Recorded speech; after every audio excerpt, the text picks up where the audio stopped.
Good morning. How is your new year going? I hope it's going well. Hard to believe how time just flies by. Let's jump into a story you're probably familiar with. If I were to say the name Thomas, you might say Doubting Thomas. So here's the story. In John chapter 20, Jesus is risen from the dead and he appears to the disciples, but Thomas wasn't there. And they told him in verse 25, "We have seen the Lord." But he replied, "I won't believe it unless I see the nail wounds in his hands, put my fingers into them, and place my hand into the wound on his side." So he's just like, no, I'll believe it if I see it. And we hold that against him, right? We kind of think, he had his doubts, and Jesus is going to reveal himself to him, and he says something that I think is very interesting. He says, "You believe because you've seen me. Blessed are those who believe without seeing me." So that's my first affirmation for you today. That do you believe that Jesus rose from the dead? Jesus himself affirms you. Blessed are you. You didn't see. You didn't touch Jesus. You didn't get to be there with him. And yet you took that step of faith. And faith is something that pleases Jesus. It pleases God when we trust him. You know what it's like when you tell someone something and they go, "Oh, I don't know. I don't know about that." It's like, and they don't believe you. It's like, "No, I'm telling you the truth." And they don't believe you. That's how God has felt since the creation of humankind. People are just like, "Oh, I don't know about that." But when we do believe him, it blesses him. For without faith, it's impossible to please God. I love that it says that in Hebrews chapter 11. So what happens with Thomas? Well, he said he wouldn't believe, and then 8 days later, the disciples were together again. This time, Thomas was there. The doors were locked, just like they were before. But suddenly, as before, Jesus was standing among them. He didn't need doors. He just went right through the walls.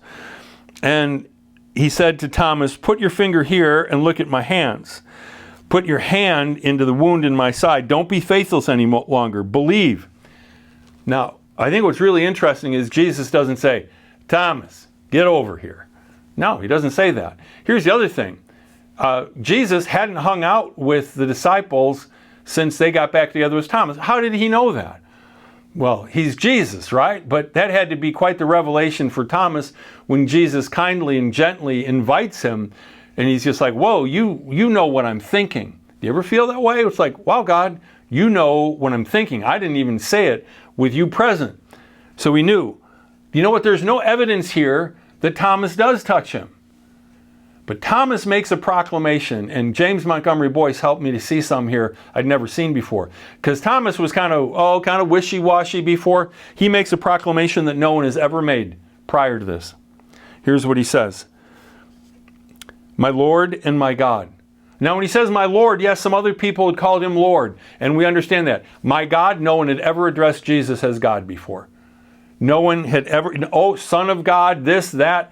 But in other words, Thomas went from somebody who didn't have such a strong faith to being rock solid. And yeah, he got some really cool proof, okay, that probably we won't get. Blessed are you if you don't need that. But here's the point, is you might say, "No, I got that weak faith." God can turn it into strong faith if you're willing to let him encounter you. And that's what happened with Thomas. Think about some of the people in Scripture. Think about Moses, who said, "Oh, send somebody else. I've got this speech impediment. I can't do it. Let somebody else talk for me." And God used him phenomenally well. There was this guy that hated the church. And God says, "No, I'm gonna turn your life around, and I'm gonna make you the messenger to the world." That's the Apostle Paul. And then there's this little shepherd boy. Yeah, David. How about you grow up to be king? A little shepherd boy, the runt of the litter, he becomes king. Peter, who's the flimsy reed, he becomes the rock.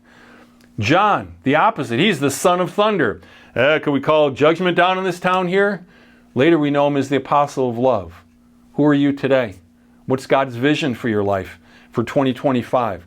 Let God, by faith, create you to be what he wants you to be. Thomas went from doubting Thomas to my Lord and my God. God bless you. Have a great year.